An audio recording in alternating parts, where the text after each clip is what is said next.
या ऑनलाईन क्लासमध्ये सर्व बी ए प्रथम वर्षातील सेकंड सेमिस्टरमधील विद्यार्थ्यांचं या ठिकाणी स्वागत करतो. विद्यार्थी मित्र हो, आजच्या तासाला आपल्याला सेमिस्टर सेकंडमधील सूक्ष्म अर्थशास्त्राचा सिलेबस घ्यायचा आहे, अभ्यासक्रम घ्यायचा आहे. पेपर क्रमांक 3 सूक्ष्म अर्थशास्त्र मायक्रो इकॉनॉमिक्स हा पेपर आपल्याला कंपल्सरी आहे. सेकंड सेमिस्टरमध्ये हा पेपर आपल्याला कंपल्सरी आहे.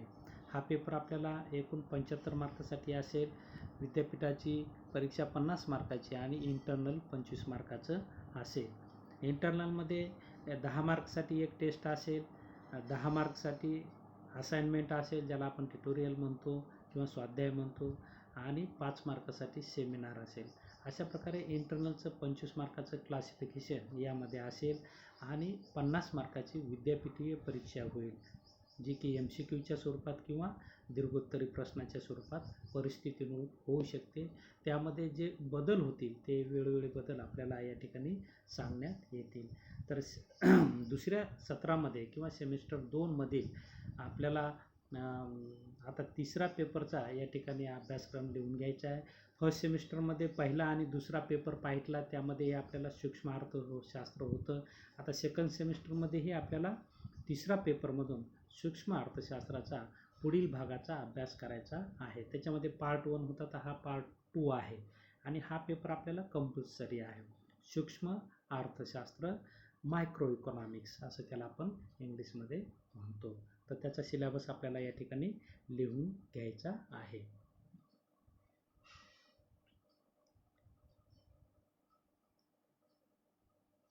घ्या पहिला चॅप्टर, यामध्ये सूक्ष्म अर्थशास्त्र, पेपर क्रमांक 3.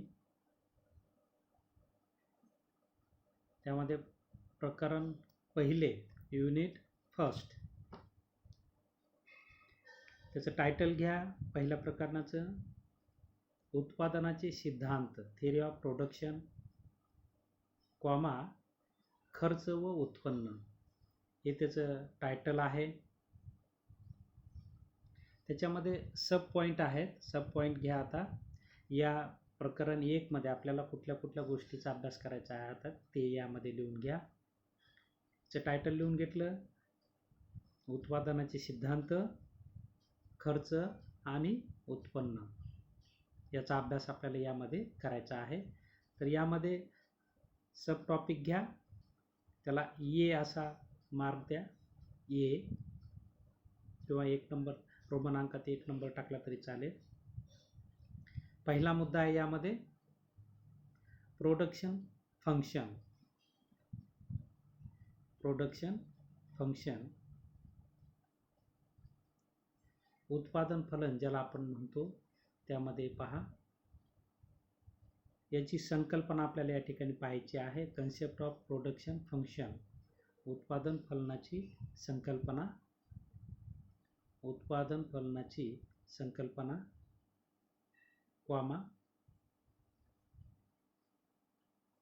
बदलत्या प्रमाणाचा नियम किंवा सिद्धांत, the law of variable proportion, बदलत्या प्रमाणाचा नियम किंवा सिद्धांत, आणि त्यानंतर परिमाण प्रत्यय नियम, परिमाण प्रत्यय नियम, law of return to scale, परिमाण प्रत्यय नियम. तर एवढे 3 गोष्टी आपल्याला या पहिल्या सब टॉपिकमध्ये पाहायच्या आहेत. याच्यामध्ये आपण ए मध्ये लिहून घेतलेलं आहे उत्पादन फलन. त्यामध्ये आपल्याला 3 गोष्टी पाहायच्या आहेत. त्यामध्ये उत्पादन फलन, बदलत्या प्रमाणाचा सिद्धांत आणि परिमाण प्रत्यय नियम किंवा सिद्धांत. तर ह्या 3 गोष्टी आपल्याला पहिल्या टॉपिकमध्ये, पहिल्या युनिटमध्ये पाहायच्या आहेत. आता पहिल्या युनिटमध्येच सेकंड टॉपिक लिहून घ्या, बी.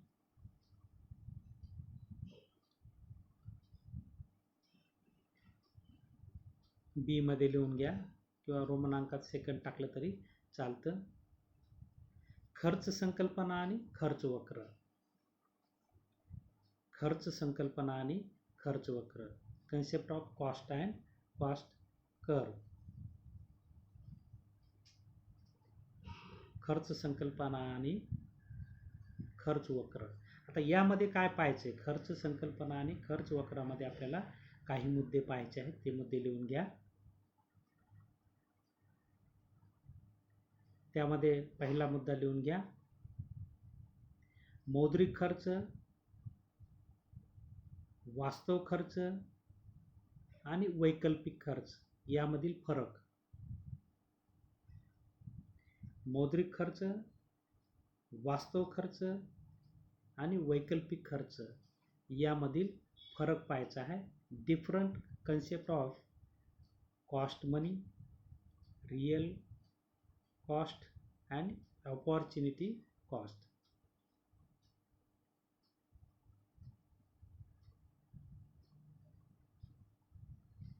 खर्च संकल्पना आहेत ह्या मौद्रिक खर्च, वास्तव खर्च आणि वैकल्पिक खर्च. कॉमा द्या. त्यानंतर खर्चाचे वक्र आपल्याला या ठिकाणी पाहायचे आहेत. कॉस्ट कर्व, खर्च वक्र. यामध्ये आपल्याला अल्प व दीर्घकालीन खर्च वक्र पाहायचे आहेत. खर्च वक्रामध्ये आपल्याला अल्प व दीर्घकालीन खर्च वक्र, short run and long run cost curve हे आपल्याला पाहायचे आहे. म्हणजे अल्प आणि दीर्घकालीन खर्च वक्र आपल्याला या ठिकाणी पाहायचे आहे. तर खर्चाच्या अनुषंगाने बी मध्ये एवढ्या गोष्टी आपल्याला या ठिकाणी पाहायच्या आहेत की ज्यामध्ये खर्च संकल्पना आणि खर्चाचे वक्र हे आपल्याला यामध्ये पाहायचे आहेत. आता पहिल्या युनिटमध्ये सी सब टॉपिक घ्या, थर्ड म्हणूया त्याला. सी मध्ये उत्पन्न संकल्पना आणि उत्पन्न वक्र. उत्पन्न संकल्पना आणि उत्पन्न वक्र हे त्याचं सीचं टायटल आहे. त्यामध्ये सब पॉईंट आहेत आणखी. Concept of revenue and revenue curve, म्हणजे उत्पन्नाच्या संकल्पना कोणत्या आहेत आणि उत्पन्न वक्र कसे असतात. जसं बी मध्ये खर्च संकल्पना आणि खर्च वक्र, तसं सी मध्ये उत्पन्न संकल्पना आणि खर्च वक्र, उत्पन्न वक्र. आता यामध्ये या संकल्पनामध्ये, उत्पन्न संकल्पनामध्ये एकूण उत्पन्न, सरासरी उत्पन्न आणि सीमांत उत्पन्न ह्या संकल्पना आहेत. एकूण उत्पन्न, सरासरी उत्पन्न आणि सीमांत उत्पन्न, टोटल रेव्हेन्यू, ॲव्हरेज रेव्हेन्यू आणि मार्जिनल रेव्हेन्यू ह्या संकल्पना आहेत उत्पन्नाच्या.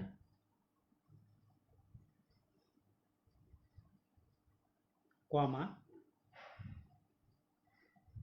आता खर्च वक्र हे आपल्याला या ठिकाणी पाहायचे आहेत. सॉरी, उत्पन्न वक्र या ठिकाणी पाहायचे आहेत. उत्पन्न वक्र लिहून घ्या. उत्पन्न वक्र कशामध्ये पाहायचे आहेत ते, पूर्ण स्पर्धा आणि मक्तेदारीतील, पूर्ण स्पर्धा आणि मक्तेदारीतील उत्पन्नाचे वक्र असं लिहा. पूर्ण स्पर्धा आणि मक्तेदारीतील उत्पन्नाचे वक्र याचा अभ्यास करायचा आहे या सी या सब टॉपिकमध्ये. पूर्ण स्पर्धा आणि मक्तेदारीतील उत्पन्न वक्र, revenue and revenue curve under perfect competition and monopoly.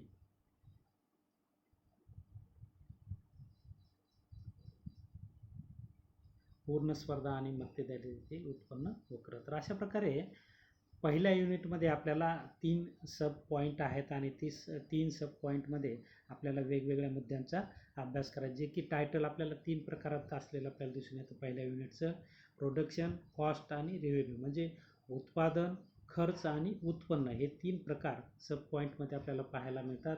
एमध्ये आपण प्रोडक्शन फंक्शनचं, त्या अनुषंगाने उत्पादन फलन म्हणजे काय, बदलत्या प्रमाणाचा नियम आणि उत्पादन परिमाण प्रत्यय नियम, अशा प्रकारे 3 गोष्टी यामध्ये पाहायच्या आहेत. तर खर्चाच्या अनुषंगाने आपल्याला खर्च संकल्पना आणि खर्च वक्र, अल्प व दीर्घकाळातील खर्च वक्र या ठिकाणी पाहायचे आहेत. आणि त्यानंतर उत्पन्नाच्या संदर्भात उत्पन्न संकल्पना आणि पूर्ण स्पर्धा आणि मक्तेदारीतील उत्पन्नाचे वक्र अशा प्रकारे हा पहिला चॅप्टर या ठिकाणी आपल्याला अभ्यासायचा आहे. आता दुसरं प्रकरण लिहून घ्या. प्रकरण 2 युनिट सेकंड मार्केट स्ट्रक्चर, बाजार रचना, त्याचं टायटल आहे बाजार रचना. यामध्ये देखील आपल्याला 3 सब टॉपिक दिलेले आहेत बाजार रचनेमध्ये. आपण पाहतो की बाजार रचनेमध्ये बाजारपेठेच्या प्रकाराचा समावेश या ठिकाणी आहे. 3 बाजारपेठेच्या प्रकाराचा अभ्यास आपल्याला या ठिकाणी करायचा आहे. ते 3 मुद्दे आपल्याला यामध्ये सब पॉईंट म्हणून युनिट सेकंडमध्ये दिलेले आहेत. त्यामध्ये पहिला सब पॉईंट दिलेला आहे की पूर्ण स्पर्धा, दुसरा आहे मक्तेदारी आणि तिसरा आहे मक्तेदारीयुक्त स्पर्धा. तर हे 3 बाजारपेठेचे प्रकार आपल्याला पाहायचे आहेत. त्यापैकी पहिला लिहून घ्या. आता ए मध्ये पूर्ण स्पर्धा, परफेक्ट कॉम्पिटिशन. पूर्ण स्पर्धा हा बाजारपेठेचा प्रकार आहे. याचा मग पूर्ण स्पर्धेचा कुठला अभ्यास करायचा आपल्याला? पूर्ण स्पर्धेच्या व्याख्या म्हणजे अर्थ, त्याची वैशिष्ट्ये, पूर्ण स्पर्धेत किंमत निश्चिती आणि पूर्ण स्पर्धेत अल्प व दीर्घकाळातील संतुलन, उद्योग संस्था व उद्योगाचा अल्प व दीर्घकालीन संतुलन, या 3 गोष्टीचा आपल्याला या ठिकाणी अभ्यास करायचा आहे. परत एकदा सांगतो, पूर्ण स्पर्धेमध्ये लिहून घ्या पूर्ण स्पर्धेची व्याख्या,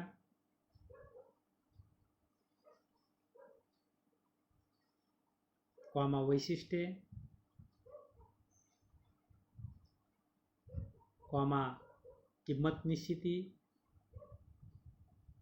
प्राइस डिटर्मिनेशन, किंमत निश्चिती, पूर्ण स्पर्धेतील किंमत निश्चिती, कॉमा पूर्ण स्पर्धेत उद्योग संस्था व उद्योगाचे अल्प व दीर्घकालीन संतुलन. पूर्ण स्पर्धेत उद्योग संस्था व उद्योगाचे अल्प व दीर्घकालीन संतुलन. Short run and long run equilibrium of firm and industry in perfect competition.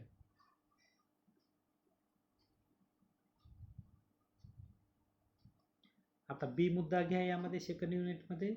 Sub point बी, बाजारपेठेचा दुसरा प्रकार आपल्याला या ठिकाणी पाहायचा आहे, ज्याला मक्तेदारी, मोनोपॉली ज्याला आपण म्हणतो, मक्तेदारी. मग मक्तेदारीचा कुठला अभ्यास करायचा ते लिहून घ्या. आता सब पॉईंटमध्ये मक्तेदारीचा अर्थ, कॉमा मक्तेदारीची वैशिष्ट्ये, कॉमा मक्तेदारीतील उद्योग संस्थेचे, फक्त उद्योग संस्थेचे अल्प व दीर्घकालीन संतुलन. उद्योग संस्थेचे अल्प व दीर्घकालीन संतुलन. परत एकदा सांगतो, मक्तेदारीचा अर्थ, मक्तेदारीची वैशिष्ट्ये, मक्तेदारीतील उद्योग संस्थेचे अल्प व दीर्घकालीन संतुलन.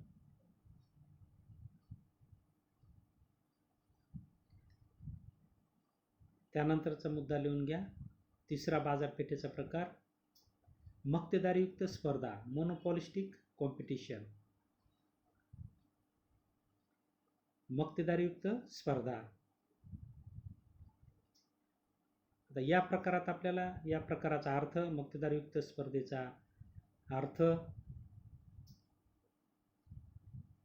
मक्तेदारीयुक्त स्पर्धेची वैशिष्ट्ये, मक्तेदारीयुक्त स्पर्धेची वैशिष्ट्ये आणि मक्तेदारीतील समूह संतुलन, ग्रुप इक्विलिब्रियम, समूह संतुलन, मक्तेदारीतील समूह संतुलन, अशा 3 गोष्टी आपल्याला मक्तेदारीयुक्त स्पर्धेतील पाहायच्या आहेत. तर अशा प्रकारे दुसऱ्या प्रकरणामध्ये बाजार रचनेच्या या दुसऱ्या प्रकरणामध्ये आपल्याला 3 सब टॉपिक पाहायचे आहेत. पूर्ण स्पर्धा, मक्तेदारी आणि मक्तेदारीयुक्त स्पर्धा. पूर्ण स्पर्धेचा आपल्याला काय अभ्यास करायचा आहे? पूर्ण स्पर्धेचा अर्थ, त्याची वैशिष्ट्ये, पूर्ण स्पर्धेतील किंमत निश्चिती आणि पूर्ण स्पर्धेतील उद्योग संस्था आणि उद्योगाचं अल्प आणि दीर्घकालीन संतुलन. तर मक्तेदारीत आपल्याला मक्तेदारीचा अर्थ, मक्तेदारीची वैशिष्ट्ये आणि मक्तेदारीमध्ये उद्योग संस्थेचे अल्प व दीर्घकालीन संतुलन. तर तिसऱ्या मुद्द्यात मक्तेदारीयुक्त स्पर्धा, त्याचा अर्थ, मक्तेदारीयुक्त स्पर्धेची वैशिष्ट्ये आणि समूह संतुलन.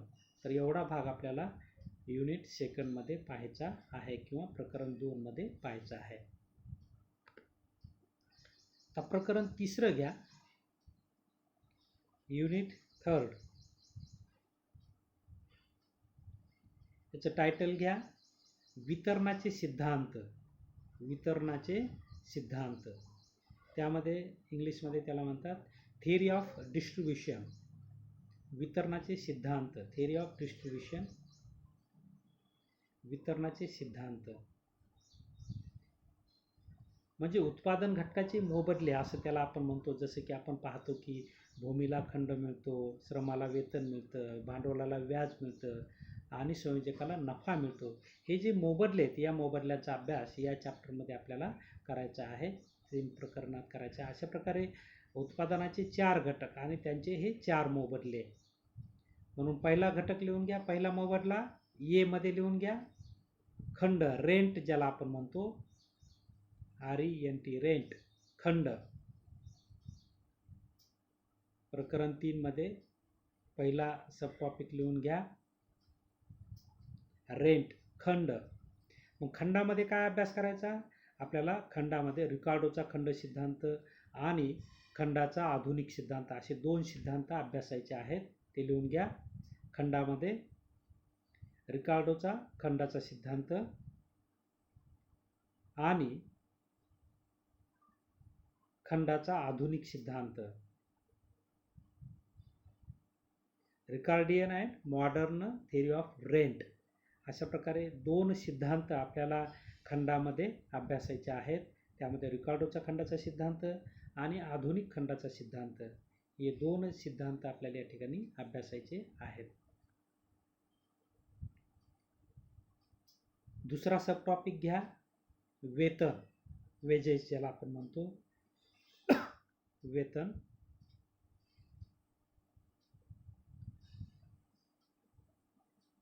वेतनामध्ये काय काय अभ्यास करायचा? घ्या, वेतनाचा आधुनिक सिद्धांत, मॉडर्न थिअरी ऑफ वेजेस. वेतनाचा आधुनिक सिद्धांत, वेतनाचा आधुनिक सिद्धांत, कॉमा, वेतन भिन्नता, वेतन भिन्नता आणि सामूहिक सौदाशक्ती, कलेक्टिव्ह बार्गेनिंग. वेतन भिन्नता आणि सामूहिक सौदाशक्ती.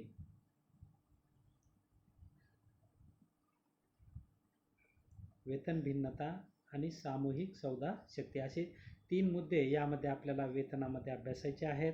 वेतनाचा आधुनिक सिद्धांत, वेतन भिन्नता आणि सामूहिक सौदाशक्ती, एवढ्या गोष्टींचा अभ्यास वेतन या सब टॉपिकमध्ये आपल्याला करायचा आहे. आता तिसऱ्या युनिटमध्ये तिसरा सब टॉपिक लिहून घ्या, व्याज, इंटरेस्ट ज्याला आपण म्हणतो, व्याज. व्याज हा भांडवलाचा मोबदला आहे, व्याज. आता व्याजाचे मध्ये काय काय अभ्यास करायचा? व्याजाचे आपल्याला 2 सिद्धांत आहेत पहा. त्यामध्ये व्याजाचा कर्जाऊ निधी सिद्धांत हा एक आणि व्याजाचा तरलता दृष्टिकोन. पहिला सिद्धांत आहे व्याजाचा कर्जाऊ निधी सिद्धांत आणि दुसरा सिद्धांत आहे व्याजाचा तरलता दृष्टिकोन.